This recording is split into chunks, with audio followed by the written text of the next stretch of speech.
About 38 years old. I was born in a Hindu Brahmin family. मेरा नाम यूसुफ है। मैं 38 साल का हूँ। मेरा जन्म हिंदू धर्म में एक ब्राह्मण परिवार में इंग्लैंड में हुआ। मेरा बचपन इंग्लैंड और इंडिया में गुजरा। मैं इस्लाम में 23 साल पहले दाखिल हुआ। उस समय मैं 15 या 16 साल का था। जब मैं 15 साल का था उस वक्त मेरे चाचा का बहुत बुरे हालातों में इंतकाल हो गया था और हिंदू धर्म के मुताबिक घर का बड़ा बेटा चिता को अग्नि देता है। मेरे चाचा की 3 बेटियां थीं और उनका कोई बेटा नहीं था और मैं उनके बड़े भाई का बेटा था, तो इस तरह मैं ही उनका भी बेटा माना गया और उनके आखिरी रस्में मैंने की। तो मैं बनारस, जो कि इंडिया में एक जगह है जहां मरने वाले की अस्थियों को गंगा नदी में विसर्जित करते हैं, वहां गया। मैं वहां गया और मुझे जो भी अस्थियों के मुतालिक काम था वो मैंने किया। मैंने उनके शरीर की राख को देखा, फिर वहां घाट यानी नदी के किनारे पर और लोगों की चिताओं को जलते देखा, शरीर को राख में बदलते देखा। यह सब देखकर मुझे पहली बार एहसास हुआ कि ज़िंदगी कितनी अस्थायी या टेम्पररी है और मौत हमारे कितने नज़दीक रहती है। इस चीज़ ने मेरे दिमाग पर असर किया। तो 15 साल की उम्र से ही मैंने यह देखना शुरू कर दिया कि और मज़हबों में मौत का क्या मतलब है, मौत के बाद की ज़िंदगी का क्या मतलब है। तो हिंदू होने की वजह से सबसे पहले मैंने अपने मज़हब में देखा। इसमें पुनर्जन्म, कर्मा, इन सब बातों के बारे में था। फिर मैंने और मज़हबों में देखा, जैसे मैंने यहूदी मज़हब को पढ़ा, मैंने क्रिश्चियन मज़हब को पढ़ा। इन सब मज़हबों के बारे में जानने के बाद जो एक चीज़ मुझे लगती थी कि सभी मज़हबों में अलग अलग रास्ते हैं पर सब खुदा पर जाकर मिलते हैं। यह बात मुझे तब तक लगती थी जब तक मैंने इस्लाम को नहीं जाना था, और इस्लाम वो मज़हब था जिसके बारे में मैं सबसे आखिर में सोचता, क्योंकि उन दिनों में 10 गुना ज़्यादा बुरी हालत थी। इस्लाम को बुरे तौर पर दिखाया जाता था। मुझे कुछ रीडर्स डाइजेस्ट याद हैं। यह एक बुक हुआ करती थी जिसमें असल ज़िंदगी के वाक़यों के बारे में लिखा होता था। इसमें कुछ आर्टिकल्स होते थे, जैसे किसी को ज़बरदस्ती हिजाब पहनाने के वाक़ये और भी ऐसे ही। जब मैंने इस्लाम को जानना शुरू किया तो जो चीज़ मुझे हिट की वो थी कि इस्लाम बिल्कुल वैसा नहीं था जैसा मेरी नज़र में इसे होना चाहिए था। इस्लाम 1400 साल पुराना अरेबियन मज़हब नहीं था। यह और मज़हबों जैसा भी नहीं था। जैसे इंडिया में हिंदू धर्म अलग अलग अकीदा रखने वालों का कॉम्बिनेशन होता है, क्योंकि इंडिया में हिंदू शब्द खुद अपने आप में एक अलग परिभाषा देता है। और फिर जूडाइज़्म यानी यहूदियत है, जिसमें ज्यूडा लोग हैं। इसमें इज़राइल, छोटे छोटे कबीले और इस तरह की चीज़ें हैं। फिर क्रिश्चियनिटी या ईसाइयत है, जो ईसा अलैहिस्सलाम के सूली पर चढ़ने के इर्द गिर्द है कि कैसे क्या हुआ और उनकी कुर्बानी और पापों से मुक्ति, इन सब चीज़ों के बारे में है। पर इस्लाम अलग था। इसके मैसेज का दायरा बड़ा था। और शुरू में कुरान को पढ़ने पर मुझे लगा कि इसमें पैगंबर मोहम्मद सल्लल्लाहु अलैहि वसल्लम, जो कि उस वक्त मेरे हिसाब से इस्लाम के संस्थापक थे, उनका बहुत कम जिक्र है, शायद सिर्फ 3 जगह। पर कुरान में एक पूरा पारा या चैप्टर मैरी यानी मरियम अलैहिस्सलाम पर था, जबकि वो अरब की नहीं थी। फिर कुरान में कहीं इब्राहीम अलैहिस्सलाम, कहीं नूह अलैहिस्सलाम, कहीं जीसस यानी ईसा अलैहिस्सलाम, इन सब का जिक्र मुझे दिखा। मुझे लगा इनका उस वक्त के सऊदी अरब से क्या मतलब। फिर मेरे दिमाग में पहले जो ख्याल था कि सब मज़हब जाकर खुदा पर मिलते हैं, यह गलत साबित हुआ। और अब यह सोच पैदा हुई कि खुदा एक है और उसके रास्ते पर चलने का मतलब है खुद को उस एक खुदा के हवाले करना। और खुदा अलग अलग समय में अलग अलग कबीलों या जगहों पर अपने मैसेज के साथ पैगंबर को भेजते रहे हैं, तब से जब से धरती वजूद में आई। और सबसे पहले पैगंबर आदम अलैहिस्सलाम थे।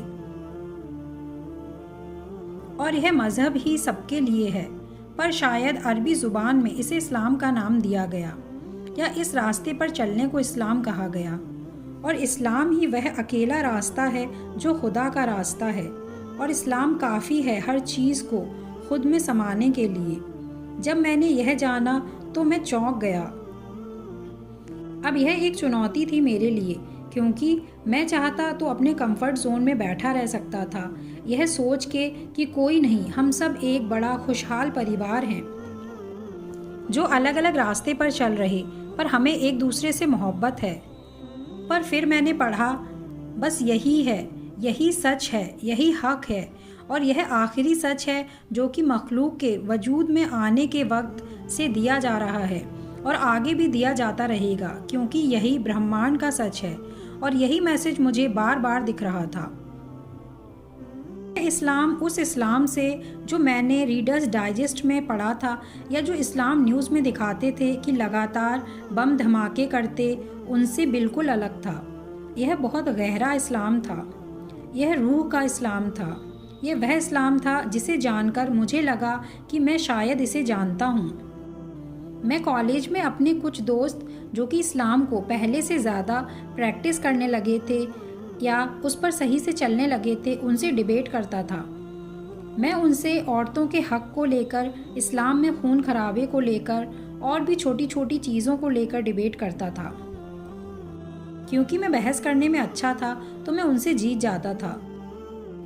पर जब मैं घर पहुंचता था तो मुझे अंदर से पता होता था कि मैं जीता नहीं हूं, बल्कि मैं हारा हूं, क्योंकि मैं सिर्फ पॉइंट्स के ज़्यादा होने के हिसाब से जीतता था। पर उस बहस में जो भी कहा जाता था उससे मेरे दिल में इस्लाम के लिए एक यकीन पैदा हो रहा था। फिर यह सब चलता रहा। अब जब मैं पीछे मुड़कर देखता हूँ तो मुझे लगता है जैसे खुदा एक के बाद एक जुड़ी हुई चीज़ें कर रहे थे उस वक्त। मैं इस्लाम में अलग अलग लोगों की वजह से आया। मेरी एक स्कूल टीचर थी जिन्होंने इस्लाम कबूल कर लिया था और उस वक्त के बाद मेरी ज़िंदगी बदल गई। और बाद में मुझे पता चला कि अल्लाह जिसे हिदायत देना चाहते हैं उसका इस्लाम के लिए सीना चौड़ा कर देते हैं, उसका खुदा के लिए दिल खोल देते हैं और कभी कभी इंसान को पूरा घुमा देते हैं। और यही एहसास मुझे हुआ कि खुदा ने मुझे पूरा पलट दिया था, मेरे लिए हर चीज़ को फैला दिया था, हर चीज़ को साफ साफ खोल दिया था। और अगले दिन जब मैंने लोगों को बताया कि मैं मुसलमान बनना चाहता हूँ तो ऐसा लगा जैसे मैं घर वापस आ रहा हूँ। मुझे लगा यह तो मैं ही हूँ, वो मैं जिसे मैं जानता था, जो मेरे अंदर था, और अब मैं वही कर रहा था जो मुझे करना चाहिए था। उन 7 महीनों में यह सब अचानक हुआ। मैंने कभी जानबूझकर इस्लाम के बारे में नहीं सोचा। इस्लाम मेरे दिमाग में शायद पीछे कहीं चल रहा था। बस मुझे एहसास हुआ कि मैं धीरे धीरे इस्लाम पर अकीदा रखने लगा हूँ। इस्लाम को कबूल करने में देरी करने का सबसे बड़ा कारण मेरे ख्याल से यह था कि मैंने सोचा यह तो सच हो ही नहीं सकता। हिंदू ब्राह्मण परिवार में पैदा हुआ इंसान कभी मुसलमान नहीं बन सकता। मेरी नज़र में यह पॉसिबल ही नहीं था। मैंने कभी किसी हिंदू को मुसलमान बनते नहीं देखा था, ना ही सुना था। तो इस वजह से मैं सोच ही नहीं सकता था कि कोई हिंदू मज़हब से इस्लाम में दाखिल होगा। हम बहुत सख्ती से हिंदू मज़हब को मानने वाले नहीं थे, पर फिर भी हिंदू मज़हब, फिर ऊपर से अपर क्लास, फिर ब्राह्मण। मेरे घर का माहौल बहुत रिलैक्स था। हम बहुत से त्यौहार मनाते थे। हम खानदान में सब बहुत मिलजुल कर रहते थे। हम पैसों के हिसाब से भी अच्छे थे। कोई बड़ी परेशानियां हमारी ज़िंदगी में नहीं थी। तो ऐसे माहौल वाला शख्स क्यों मुसलमान बनेगा? कोई क्यों हिंदू मज़हब को छोड़ेगा? तो यह ऐसी बात थी जो दूर दूर तक मेरे दिमाग में कभी नहीं आई। और फिर जब मेरे अंदर एक अकीदा, एक यकीन बैठने लगा और यह ऐसे हुआ जैसे कोई बीज पड़ा हो और अचानक वह फूट कर उग जाए। फिर मुझे लगा जैसे एक ब्रिज हो और मैं सोचता, क्या मैं कभी इसे पार कर पाऊंगा? क्या मैं यह कदम उठा पाऊंगा? मेरा परिवार क्या कहेगा? फिर मुझे लगता है मैं यह इसलिए कर पाया क्योंकि खुदा ने मेरे आसपास एक माहौल बना दिया था जिसमें मेरे आसपास के लोग इस्लाम कबूल कर रहे थे। मैंने अपने आसपास के लोगों को इस्लाम में आते हुए देखा और फिर मैंने उस शख्स को जिसे मैं बहुत मानता था उसे मैंने मुसलमान बनते देखा और उसकी पूरी ज़िंदगी को बदलते देखा। एक बार मैं उनके साथ घूम रहा था तो वे बोले, तुम्हें नहीं पता तुम कब तक और कितना जियोगे, तुम्हें नहीं पता तुम्हारे पास कितना वक्त बचा है। क्या तुम अपनी ज़िंदगी नहीं जीना चाहते? तो जो अकीदा तुम रखते हो उसे खुद में कबूल करो। उसके बाद मैंने इस्लाम कबूल कर लिया। इस्लाम कबूल करने के बाद मुझे बहुत सी परेशानियां आईं। अगर मुझे पता होता इतनी परेशानियां आएंगी तो मैं इस्लाम कबूल करने में शायद 7 महीने से ज़्यादा वक्त लगाता। पर जब मैंने यह कदम उठाया तो मैंने पाया कि कोई अगर इस्लाम के रास्ते पर आए और उसके पास खुदा की मदद ना आए, ऐसा हो ही नहीं सकता, और वो भी वहाँ से जहाँ से आप सोच भी नहीं सकते। मेरे ख्याल से जो लोग गैर मुसलमान से मुसलमान बनते हैं, उन्हें मुसलमान समुदाय से जो मदद मिलती है इस्लाम कबूल करने के बाद, वह वाकई में अमेजिंग है। मैंने जितनी भी गैर मुसलमान भाई बहन की मुसलमान बनने के बाद की जर्नी सुनी है, तो लगभग सभी के घर वालों ने उन्हें कोई सपोर्ट नहीं दिया। ऐसे में मुस्लिम समुदाय से हर तरह की मदद की जाती है। इस्लाम में आने के बाद मेरे परिवार को भी मेरे इस फैसले को समझने में बहुत वक्त लगा। मैं 16 साल का था और उन्हें लगता था मैंने ऐसा स्टेप क्यों उठाया, ऐसा क्यों किया मैंने। उन्हें यह समझने में कि मैंने बहुत संजीदा होकर इस्लाम कबूल किया है और इस चीज़ में कोई लड़की शामिल नहीं या कोई ड्रग्स या कोई और मकसद शामिल नहीं है। पर यह जर्नी आसान नहीं थी। मुझे भी औरों की तरह बहुत मुश्किलों का सामना करना पड़ा। फिर मैं इंग्लैंड से इंडिया कुछ वक्त के लिए रहने आया, जहाँ मेरे माता पिता रहते थे। पर हर जगह मैंने यही पाया कि जब मैं बहुत मुश्किल में होता था तो अल्लाह मेरी किसी न किसी ज़रिए से ज़रूर मदद करते थे। और अगर मुझे मौका दिया जाए पुराने वक्त में जाकर खुद को या किसी और को जो मेरे जैसे हालात से गुज़र रहा हो, तो मैं उनसे कहूँगा कि आप किसी और को या अपने परिवार को इस्लाम अपने कैरेक्टर या व्यक्तित्व के ज़रिए दिखाइए। जो फ़र्ज़ चीज़ें हैं उनके ज़रिए दिखाइए।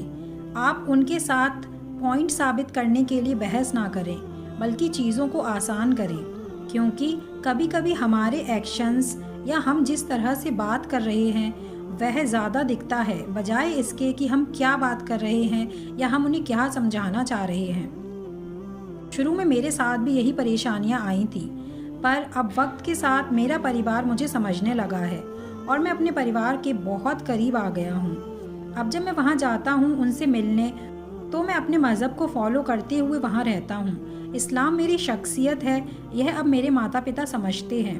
अब सब कुछ नॉर्मल है। मैं वहाँ नमाज़ पढ़ता हूँ। मेरी माँ ने भी अब मुझे मेरे मुस्लिम नाम से बुलाना शुरू कर दिया है। मैं जुमे की नमाज़ भी पढ़ने जाता हूँ और अब मेरे घर वाले एक अलग किस्म की इज्जत देते हैं मुझे। मेरे पिता अब मुस्लिम स्पीकर्स के बयान सुनते हैं और उनका मुझसे कनेक्शन और मजबूत हो गया है, क्योंकि मैं आखिर में उनका बेटा हूँ और अब उन्हें नज़र आता है कि मैं पहले से ज़्यादा उनके लिए कुछ करने की कोशिश करता हूँ, क्योंकि इस्लाम हमें यही सिखाता है। हर इंसान की ज़िंदगी में चुनौतियाँ आती हैं, ज़िंदगी इसी का नाम है, पर खुदा की हमेशा उन चुनौतियों को पार करने में मदद शामिल होती है।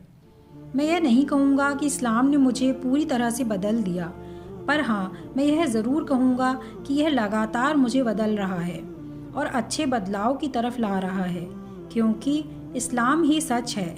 और मेरे ख्याल से 16 साल की उम्र में जब मैं इस्लाम में आया, उस वक्त जो पहली चीज़ थी वह थी कि इस्लाम ने मुझे यह एहसास दिलाया कि बाहर सच मौजूद है और ज़िंदगी का एक मकसद है। और मैंने जितने भी गैर मुसलमान जिन्होंने इस्लाम कबूल किया उनसे बात की, तो उन्होंने बताया कि पहले कुछ महीने उन्होंने सिर्फ खुशी मनाई कि कैसे कोई इस्लाम के बारे में नहीं जानता, यह एक ख़जाने की तरह है। पर जब वक्त आगे बढ़ता है तो इस बदली ज़िंदगी को जीने में थोड़ी सी मुश्किल आती है, पर यह तो यकीन या अकीदे का हिस्सा है। जब आप सबसे बड़े सच को जानकर उसके हिसाब से जीना शुरू करते हैं तो थोड़ा बहुत मुश्किल आना नॉर्मल है, यह ज़िंदगी का हिस्सा है। पर उस हिदायत का मिलना या सिर्फ जानना कि हिदायत है, यह जानना कि कोई पॉइंट है, यह अपने आप में बहुत बहुत ज़्यादा सुकून देने वाली बात है। और मुझे याद है मैं 16 साल का होकर भी जब मैं बहुत अनुभवहीन था, मुझे लगता था अरे यह तो बहुत आसान है, मैं सबको बताऊंगा और फिर वह सब भी, ख़ास कर मेरा परिवार भी इसको ऐसे ही देखेंगे जैसे मैं देख रहा हूँ। पर यह चीज़ नहीं हुई, क्योंकि हर चीज़ हमारे हाथ में नहीं होती। आखिर में जो लोग इस्लाम को जानते हैं पर फिर भी अभी तक इस्लाम को उन्होंने कबूल नहीं किया, उनसे मैं यही कहना चाहूँगा कि अपने आप से पूछें कि वह क्या चीज़ है जो गहराई से स्वीकार की जा सकती है। वह सच है जो आपके दिल में है। आपका दिल ही सच या हक जानता है और यही इस्लाम को अपनाना है। और जब आप उस सच को अपना लेंगे तो देखेंगे कि खुदा आपकी ज़िंदगी में आ जाएंगे और आपके लिए चीज़ें आसान बना देंगे। वो चीज़ें जो आपको असंभव लगती हैं या जिनको लेकर आप परेशान हो, वह सब पॉसिबल हो जाएंगी और यही मेरा मानना है। थैंक्स।